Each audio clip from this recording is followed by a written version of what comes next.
Hello student, स्वागत है आप सभी का।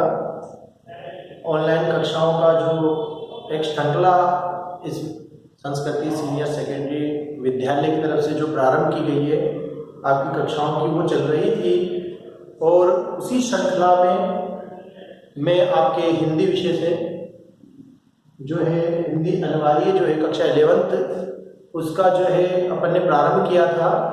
उसी श्रृंखला के अंदर हमने जो है पहला अध्याय आपका जो है प्रारंभ किया था गद्य भाग से, और गद्य भाग में हमने पहला अध्याय जो है पूर्ण कर लिया था, अपना पूरा हो गया था। कल मैंने आपको उनके प्रश्न भी करा दिए थे। प्रेमचंद नमक का दारोगा नाम से एक कहानी थी, आदर्शोन्मुख यथार्थवादी, तो वो हमने जो है क्या कर दी थी, पूर्ण कर दी थी। कल मैंने आपको प्रश्न अभ्यास करा दिए थे, साथ ही बोल दिया था कि भाई आप लोग सभी गृह कार्य की जो आपकी बुक है, नोटबुक है, उसमें अपना प्रश्न अभ्यास हल कर लें। और आपका जो ग्रुप बना हुआ है गृह कार्य का, उस ग्रुप में आप लोग अपना गृह कार्य भेज दें। तो जल्दी से अपना गृह कार्य पूर्ण करें। परिचय, कठिन शब्दार्थ और प्रश्न अभ्यास करके जो आपके गृह कार्य का जो ग्रुप बना रखा है उस ग्रुप में आप लोग भेज दें। ठीक है। आज जो ऑनलाइन कक्षाओं की जो श्रृंखला चल रही है उसी श्रृंखला के अंतर्गत अगला अध्याय जो है वो हम आज प्रारंभ करने जा रहे हैं। गद्य भाग से ही अगला अध्याय है, और अगले अध्याय के अंदर जो है सबसे पहले जो प्रारंभ में लेखिका है उनका नाम है कृष्णा सोबती। अगला जो अध्याय पढ़ने जा रहे हैं वो किसका है? कृष्णा सोबती का। पेज नंबर है आपके 20, पेज संख्या 20 है, पेज नंबर 20। देखें, सबसे पहले ऊपर विचार दे रखे हैं शब्द के आलोक में, वहां से जो विचार है वो लिए गए कृष्णा सोबती के कि समय ही वह रंग है जो अनेक अनेक रंगों में विभाजित होता है। कि समय क्या है? समय स्वयं एक रंग के समान है, और वह रंग कैसा है? वे रंग ऐसा है जो अनेक अनेक रंग जो है उन रंगों में विभाजित यानी बटा हुआ रहता है। और पठन पाठन पढ़ना पढ़ाना इस प्रक्रिया द्वारा फिर एक हो जाता है, और इस प्रक्रिया द्वारा वो समय क्या हो जाता है? फिर से एक हो जाता है। शब्दों के आलोक में वहां से विचार लिए गए थे। अब पढ़ने जा रहे हैं लेखिका कृष्णा सोबती, कक्षा 11 हिंदी अनिवार्य, गद्य भाग से दूसरा अध्याय है, आरोह भाग प्रतन की बुक का। कृष्णा सोबती। सबसे पहले जन्म की अपन बात कर लेते हैं। जन्म में तो सबसे पहले अपन को इसी पर फोकस करना होता है, जन्म। सबसे पहले जन्म के विषय में बात करेंगे। तो जन्म है 18 फरवरी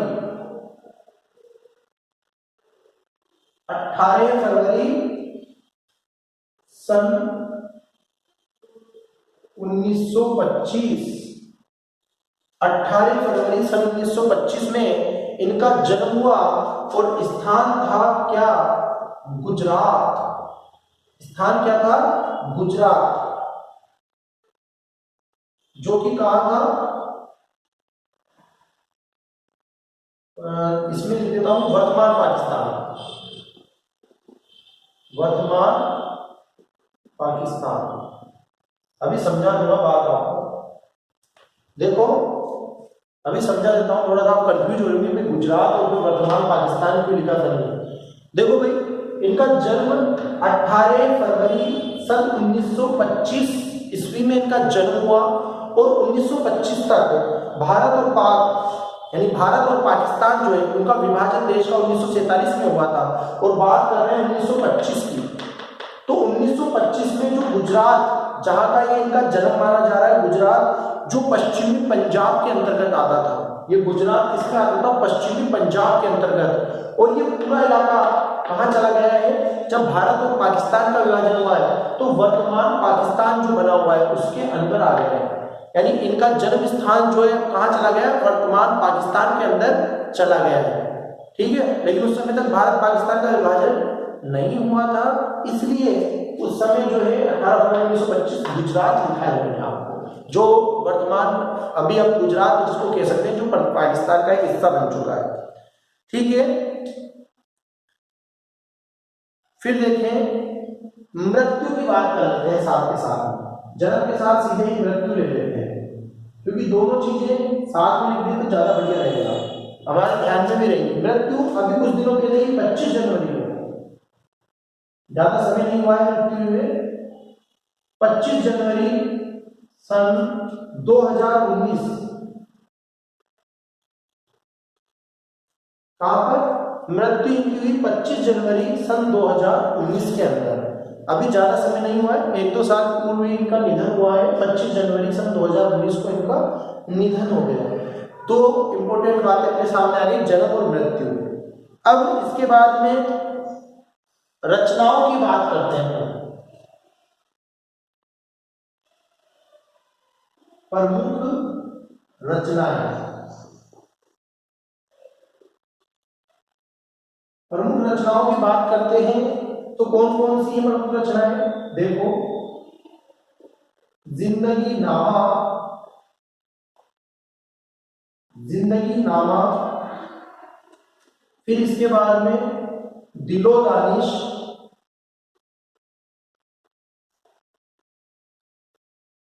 जिंदगी नामा, दिलो दानिश, ए लड़की, जिंदगी नामा, दिलो दानिश, ए लड़की, और समय सरगम, समय सरगम, ये सब इनके उपन्यास थे भाई। ये सब क्या थे? इनके उपन्यास थे। कौन कौन से उपन्यास थे इनके? इनका उपन्यास थे जिंदगी नामा, दिलो दानिश, फिर दिलो दानिश के बाद में जो है आगे हम चलते हैं, दिलो दानिश, ए लड़की, और फिर समय सरगम। ये सब क्या थे? ये इनके द्वारा लिखे गए उपन्यास थे। फिर इसके बाद में आ जाएंगे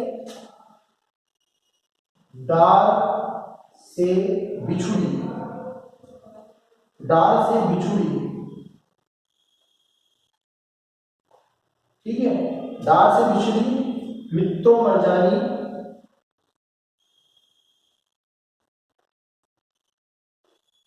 डार से बिछड़ी, मित्रों मरजानी, बादलों के घेरे, बादलों के घेरे, सूरजमुखी, सूरजमुखी अंधेरे के, सूरजमुखी अंधेरे के, ये सब क्या थे? ये सब इनके कहानी संग्रह।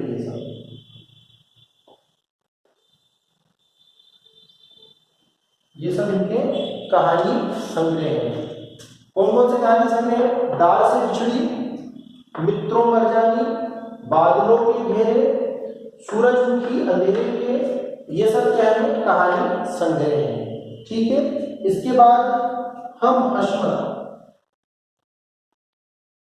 हम हशमत, ठीक है, हम हशमत शब्दों के आलोक में, जिसकी अभी अपन ने ऊपर ही ऊपर सबसे पहले विचार पढ़ा था ना, जो 2 पंक्तियां दी गई थी, शब्दों के आलोक में,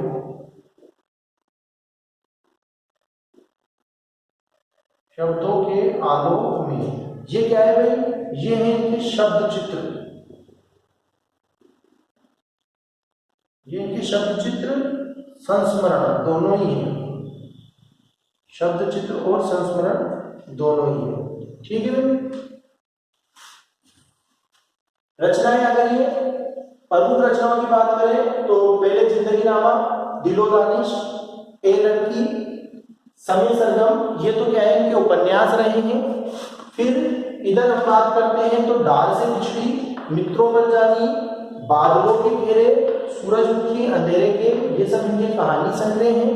इसके अलावा हम हशमत शब्दों के आलोक में, शब्द चित्र और संस्मरण है इनके द्वारा लिखे हुए, ये इनकी प्रमुख रचनाएं हो गई है। सम्मान की बात करें, प्रमुख सम्मान या पुरस्कार,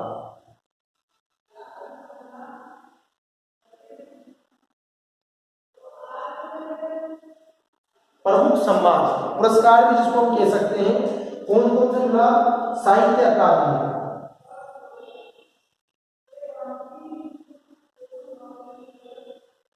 साहित्य अकादमी पुरस्कार मिला हुआ है। अभी बात करेंगे कि ऊपर कौन से है। साहित्य अकादमी का संस्कार मिला है हिंदी अकादमी का शलाका सम्मान, तो शलाका सम्मान आ जाएगा। और इसके अलावा अनेक राष्ट्रीय पुरस्कार,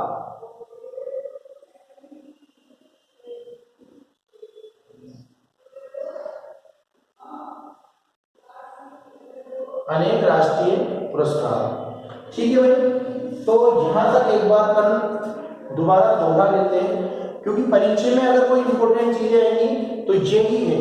अगर आपके परीक्षा में आपको प्रश्न बनता है तो परीक्षा में प्रश्न इन्हीं चीजों से बनेगा, इसके बाद कुछ भी नहीं बनेगा। हमें परीक्षा में लिखना है कि यही चीजें लिखनी है। क्या क्या लिखना है? देखो, सबसे पहले कृष्णाष्टोक्ति। अगर जन्म की बात करें तो जन्म इनका हुआ 18 फरवरी। जन्म कब हुआ इनका? 18 फरवरी। और 18 फरवरी सन 1925, 18 फरवरी सन 1925 में गुजरात, जो कि पश्चिमी जो है पंजाब का इलाका है, जो वर्तमान पाकिस्तान में चला गया है, उसमें इनका जन्म हुआ।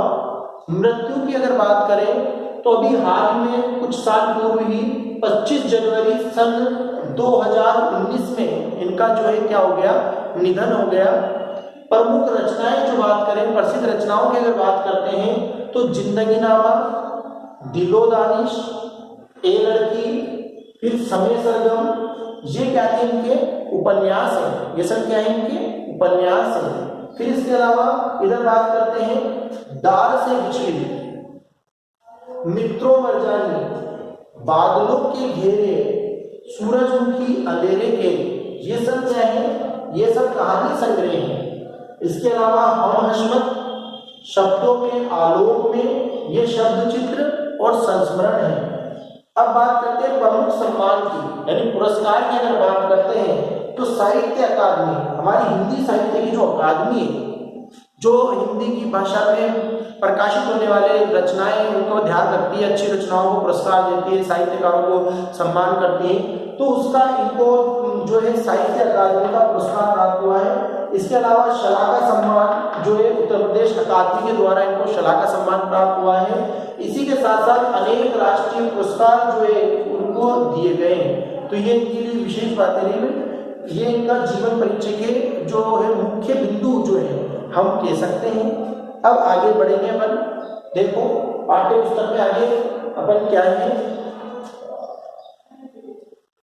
हिंदी कथा साहित्य में कृष्णा सोबती की विशिष्ट पहचान है कि हिंदी कथा साहित्य, कथा कहते हैं भाई कहानी को, कि हिंदी कथा साहित्य यानी हिंदी कहानी का जो साहित्य है उसमें कृष्णा सोबती जो है उनकी विशिष्ट पहचान रही है। विशिष्ट का मतलब होता है विशेष, विशिष्ट पहचान यानी विशेष पहचान रही है। वे मानती हैं कि कम लिखना विशिष्ट लिखना है, और कृष्णा सोबती का मानना है कि चाहे हम कम लिखें, ज़्यादा नहीं लिखें, पर लिखे तो कैसा लिखे? विशिष्ट लिखे, यानी कि विशेष लिखना चाहिए।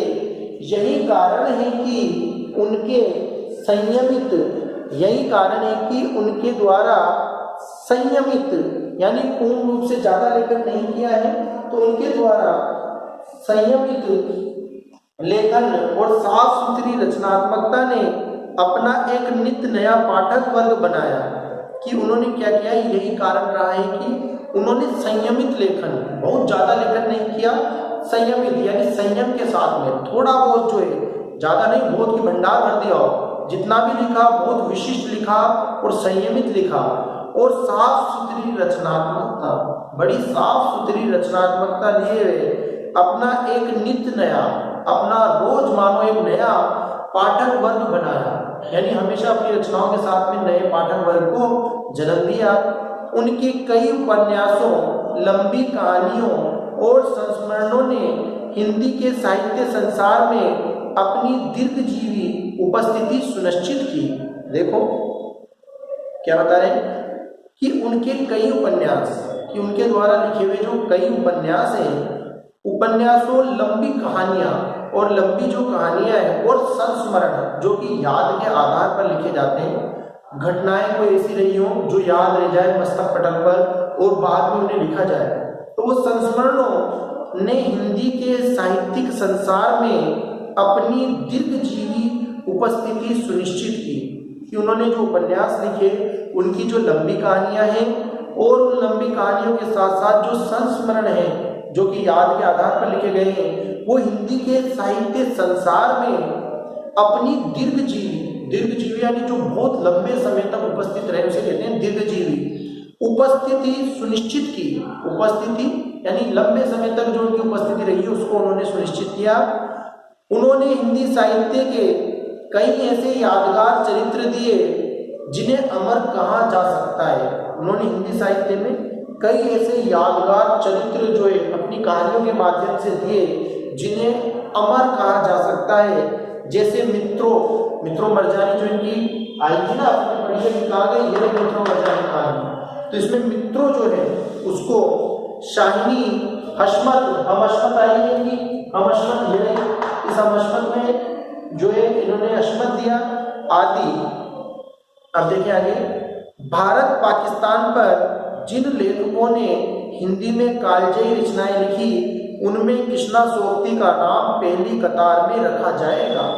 देखो भाई, भारत और पाकिस्तान इन दोनों देशों में ज्यादातर टकराव की स्थिति रहती है और इन देशों के लिए जो रचनाएं लिखने वाले लोग हैं, भारत पाकिस्तान के संबंधों को लेकर रचनाएं लिखने वाले जितने भी लेखक हुए हैं और हिंदी में जितनी भी कालजयी रचनाएं यानी इस काल में रचनाएं लिखी गई, उन रचनाओं में कृष्णा सोबती जो है, उन कृष्णा सोबती का नाम पहली कतार में यानी पहली पंक्ति, पहली लाइन में जो है रखा जाता है या रखा जाएगा। बल्कि ये कहना उचित होगा कि यशपाल एक लेखक है जिनकी रचना थी झूठा सच, राही मासूम रजा इनकी आधा गांव और भीष्म साहनी के तमस के साथ साथ कृष्णा सोबती का जिंदगी नामा इस प्रसंग की एक विशिष्ट उपलब्धि है। देखो भाई क्या कह रहे हैं कि भारत पाकिस्तान के जो संबंध रहे हैं, भारत पाकिस्तान के ऊपर जो रचनाएं लिखने वाले लेखक रहे हैं, उन लेखकों में कृष्णा सोबती का नाम भी प्रथम पंक्ति में रखा जाएगा। क्यों रखा जाएगा? क्योंकि ये बात कर रहे हैं कि जिस प्रकार यशपाल की रचना थी झूठा सच, राही मासूम रजा इनकी आधा गांव और भीष्म साहनी जो लेखक है जिनकी तमस थी, उन्हीं के साथ साथ में कृष्णा सोबती की जो जिंदगी नामा, ये जिंदगी नामा जो हमने सबसे पहला लिखा है, सबसे प्रसिद्ध इनका उपन्यास है, तो जिंदगी नामा जो इनकी रचना थी, इस प्रसंग में भारत पाकिस्तान के लिखे हुए जो प्रसंग है, इस प्रसंग में एक विशिष्ट उपलब्धि यानी एक विशेष उपलब्धि प्राप्त है। संस्मरण के क्षेत्र में, अब संस्मरण की बात करें, संस्मरण मैंने आपको बार बार बताता हूँ कि संस्मरण कोई घटनाएं जो पूर्व आपके जीवन काल में घट गई और बाद में आप उनको याद करके लेखन करते हैं, वो संस्मरण। तो संस्मरण के क्षेत्र में हम हशमत शीर्षक से उनकी कृति विशिष्ट स्थान रखती है। यहाँ नाम आ गया था, यहाँ नाम ले दिया था, नाम आ गया था हम हशमत, शब्दों के आलोक में शब्द चित्र और संस्मरण। तो हम हशमत शीर्षक से उनकी कृति का विशिष्ट स्थान है जिसमें अपने ही एक दूसरे व्यक्तित्व के रूप में उन्होंने हशमत नामक चरित्र का सृजन कर एक अद्भुत प्रयोग का उदाहरण प्रस्तुत किया है। इसमें देखो, इस रचना के अंदर, इस संस्मरण में देखो कि उन्होंने क्या किया है।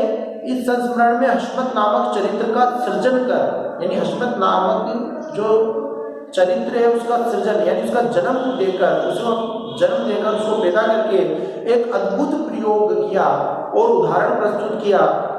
कृष्णा जी की भाषिक प्रयोग में भी विविधता है। ये जो कृष्णा जी हैं, कृष्णा सोबती जी, इनका भाषिक प्रयोग यानी इनकी भाषागत जो विशेषता है उसमें भी विविधता यानी विभिन्न प्रकार की अलग अलग प्रकार की भाषा देखने को मिलती है। उन्होंने हिंदी की कथा भाषा को एक विलक्षण ताजगी दी। इन्होंने क्या किया, हिंदी की जो कथा भाषा है उसको एक विलक्षण यानी नवीन ताजगी प्रदान की। संस्कृत निष्ठ तत्समता यानी संस्कृत निष्ठ शब्दों के साथ में तत्सम शब्दों का प्रयोग किया। साथ में उर्दू का पाकपन कि उर्दू में जिस प्रकार उर्दू का टेढ़ापन जो होता है लेखन का, वो उर्दू का वाकपन मिलता है। पंजाबी की जिंदा दिली, कि पंजाबी के लेखन की जो जिंदा दिली है वो इनमें दिखाई देती है। ये सब एक साथ उनकी रचनाओं में मौजूद है, ये सब एक साथ उनकी रचनाओं में हमें मिलती हैं। ठीक है, ये आपकी कृष्णा सोबती का भी परिचय हो गया है। अब हमारा अध्याय जो आया है कृष्णा सोबती का, उसके बारे में बात करते हैं। अध्याय का नाम है मियां, क्या नाम है? मियां नसीरुद्दीन, मियां नसीरुद्दीन। ठीक है, ये है पाठ का नाम आपके, मियां नसीरुद्दीन। पाठ का नाम है मियां नसीरुद्दीन और लेखिका है कृष्णा सोबती। मियां नसीरुद्दीन, पाठ का परिचय पढ़ लेते हैं हम अपन। लेखिका का परिचय हो गया है, पाठ परिचय पर ध्यान दे लेते हैं कि मियां नसीरुद्दीन शब्द चित्र हम हशमत नामक संग्रह से लिया गया है। अंडरलाइन कर लेना भाई इस बात को आप लोग कि मियां नसीरुद्दीन जो है वो शब्द चित्र है, यानी शब्दों के माध्यम से लेखिका इनका चित्र हमारी आंखों के सामने लाने की कोशिश करेगी। तो ये शब्द चित्र है और संस्मरण भी है साथ के साथ में। और ये कौन सी रचना?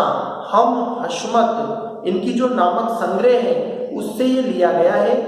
इसमें खानदानी नानबाई, इसमें खानदानी नानबाई, नानबाई कहते हैं भाई रोटियां बनाने वाला, खानदानी जिसका पूर्वज जो है, जिनके पिता दादा भी यही काम करते आते हैं, वो खानदानी, इनका खानदानी पेशा था। नानबाई नहीं, नानबाई यानी रोटियां बनाने वाले। नाम है इनका मियां नसीरुद्दीन के व्यक्तित्व, रुचियों और स्वभाव का शब्द चित्र खींचा गया है। यानी यहाँ पर मियां नसीरुद्दीन जो शब्द चित्र है ये हम हशमत नामक संग्रह से लिया गया है। और इसमें खानदानी नानबाई जो है, खानदानी नानबाई जिनका नाम है मियां नसीरुद्दीन, इन मियां नसीरुद्दीन का शब्द चित्र जो है वो शब्द चित्र इसमें खींचा गया है। अब आगे देखेंगे, मियां नसीरुद्दीन अपने मसीहाई अंदाज से रोटी पकाने की कला और उसमें अपने खानदानी महारत को बताते हैं। मियां नसीरुद्दीन क्या करते हैं? मियां नसीरुद्दीन अपने मसीहाई यानी बहुत ही, जो मानो किसी का मसीहा हो, सबका मसीहा, मसीहा यानी कोई बचाने वाला आता है जो सबको मानो कोई परेशानी पड़ जाए उनके अंदर बचाने वाला, तो ये अपने आप को मसीहा समझते हैं। क्योंकि रोटियां बनाने वालों में ये अपने आप को खानदानी समझते हैं कि रोटी पकाने वाले तो बहुत हैं, लेकिन हम कौन है, हमारे खानदानी ये काम रहा है। तो खानदानी महारत को क्या बताते हैं? मसीहाई अंदाज में रोटी पकाने की कला और उसमें खानदानी महारत, महारत यानी किसी काम को बहुत अच्छे से पूर्ण करने की योग्यता, उसे कहते हैं महारत। तो खानदानी महारत को बताते हैं।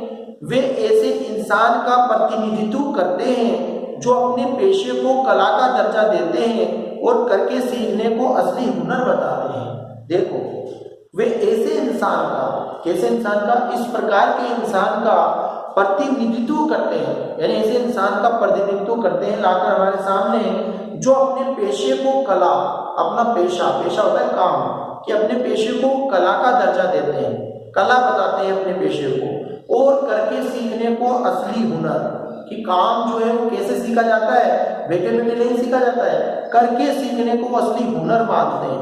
हुनर यानी कि कोई ऐसा काम जो अपन कर करके खुद भी सीख जाए। तो ठीक है भाई, यहाँ तक अपन ने दो चीज पढ़ ली है, दो बातें जान ली है अपन ने। एक बात तो ये जान ली है कि कृष्णा सोबती एक लेखिका है जिनके जन्म मृत्यु रचनाएं और सम्मान अपन ने क्या क्या प्राप्त हुई उनके विषय में जान लिया है। इसके अलावा अपन ने जान लिया है कि पाठ के अंदर जो है लेखिका द्वारा जितनी भी रचनाएं लिखी, ज्यादा रचनाएं नहीं लिखी है फुटकर भाव में, लेकिन जितनी भी रचनाएं लिखी है वो बहुत विशिष्ट है। भारत पाकिस्तान को लेकर जो रचनाएं लिखने वाले लेखक हैं वो ज्यादा नहीं है, लेकिन उन लेखकों में जो प्रथम पंक्ति में अगर किसी का नाम लिया जाएगा तो उसमें कृष्णा सोबती का नाम भी सबसे प्रथम पंक्ति में रखा जाएगा, क्योंकि इन्होंने भी इसमें विषय पे रचनाएं लिखी हैं।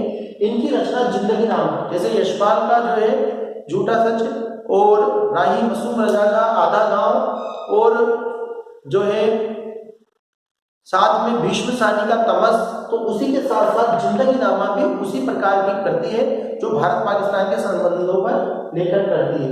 इसके अलावा इनका जो ये हम हशमत है, ये हम हशमत जो है ये शब्द चित्र और संस्मरण है, जिसमें इन्होंने जो है क्या किया है कि हशमत नाम से जो है एक पात्र तैयार किया है और उसके बारे में जीवन में लिखा है।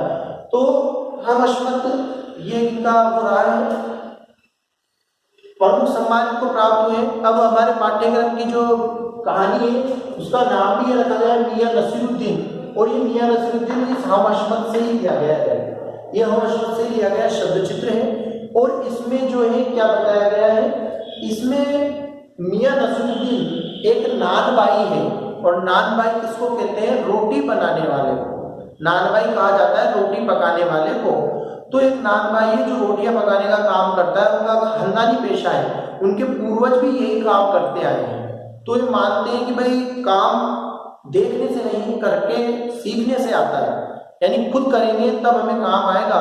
और वो अपने आप को मानते हैं कि जैसे रोटी पकाने वाले तो बहुत नानबाई है, लेकिन उनकी जैसी नानबाई, खानदानी नानबाई यहाँ पर नहीं है जिन्होंने बहुत रोटियां पकाई हो।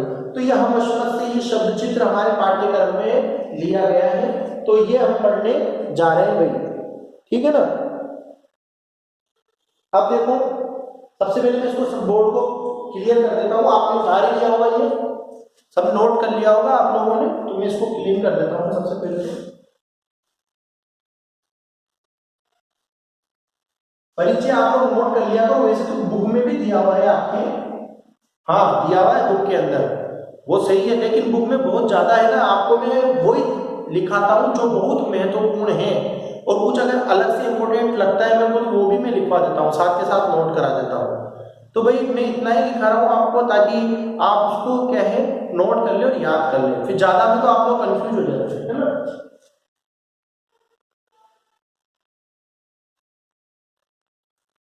कृष्णा सोबती अध्याय का नाम अपन नीचे लिख देते हैं, कृष्णा सोबती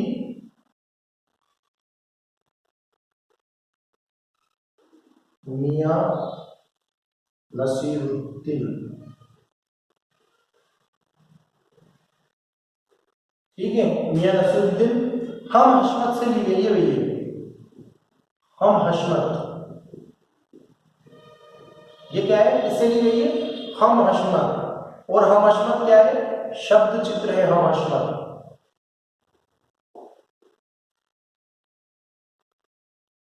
ये शब्द चित्र है और इससे ली गई है ये, ठीक है, समझ गए होंगे आप। मैंने इस तरीके से बना दिया है कि कृष्णा सोबती का पाठ है मियां नसीरुद्दीन, ये एक शब्द चित्र है जो किससे लिया गया है, हम हशमत से लिया गया है, और इसके आधार पर लिया गया है नसीरुद्दीन। और ये क्या है, ये खानदानी नानबाई है, खानदानी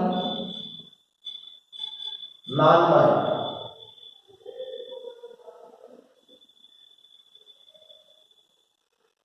मियां नसीरुद्दीन क्या है, एक खानदानी नानबाई। नानबाई कहते हैं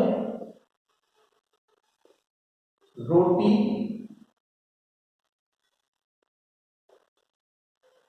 बनाने वाले, ठीक है। ये क्या है, एक नानबाई है, नानबाई खानदानी नानबाई है, और खानदानी नानबाई किसे कहते हैं, रोटी बनाने वाले को, ठीक है। सबसे पहले आपको यही सीखना है, यही याद करना है अपन को। अध्याय जब अपन प्रारंभ करेंगे तो पढ़ ही लेंगे, लेकिन सबसे पहले पाठ के संदर्भ में जब अध्याय अपन प्रारंभ कर रहे हैं, पाठ जब अपन प्रारंभ करें तो उसके संदर्भ में सारी जानकारी, जैसे पाठ का नाम आए तो नाम आते ही सारी जानकारी हमारे मस्तक पटल पर आ जाना चाहिए। जैसे स्विच ऑन करते बल्ब जल जाता है ना, उस प्रकार से सारी जानकारी हमें याद आ जाए एकदम से। जैसे नाम आया कृष्णा सोबती, तो आपको पता लग जाए मियां नसीरुद्दीन इनका चैप्टर है, इनका अध्याय मियां नसीरुद्दीन लिखा है, हम हशमत से लिया गया है, शब्द चित्र है, और इसमें खानदानी नानबाई यानी रोटी बनाने वाले का वर्णन है, रोटी बनाने वाले का वर्णन इस अध्याय में दिया गया है, ठीक है। इस तरीके से आपको याद आ जाए। तो भाई ये आपके आज तक की क्लास में, आज की जो आपकी ऑनलाइन क्लास थी, इसमें अपन ने कृष्णा सोबती जो है उस कृष्णा सोबती का जीवन परिचय पढ़ लिया है, साथ ही साथ में इनकी रचनाएं, जन्म मृत्यु आदि सम्मान के बारे में जानकारी पढ़ ली है। इसके बाद में अपन ने जो है पाठ आपके मियां नसीरुद्दीन, इसके बारे में जो जानकारी थी वो जानकारी पूर्ण रूप से पढ़ ली कि ये पाठ कहाँ से लिया गया है, क्या है। कल से इसको प्रारंभ करेंगे अगली कक्षा में। अगली कक्षा जो होगी आपकी ऑनलाइन, उसमें इसको मैं प्रारंभ कर दूंगा। आज तक आपको जो करना है, आज का आपका जो गृह कार्य है वो क्या करना है आपको, कि एक तो आपको वही कृष्णाशोक्ति अध्याय का नाम डाल देना है गद्य भाग से। दूसरा अध्याय है कृष्णाशोक्ति, फिर शीर्षक लिख देना, नाम लिख देना पाठ का मियां नसीरुद्दीन, है ना। पाठ का नाम लिख देना मियां नसीरुद्दीन, लेखिका कृष्णाशोक्ति हाथ में लिख के, और पूरा जो लेखिका का परिचय, वो परिचय आज आप नोट कर लेंगे, याद कर लेंगे अच्छे से। उसके बाद में आप जो इसके कठिन शब्द आपको मिल जाएंगे, उनके पीछे दे रखे हैं, तो वो कठिन शब्दार्थ भी पढ़ लेने हैं, ठीक है। अब कठिन शब्दार्थ नोट कर लेंगे। एक मैंने आपको बताई थी बात कि भाई आप लोग ग्रुप में मुझे गृह कार्य जो है वो गृह कार्य भेज दें, तो ये काम भी करना है, ठीक है।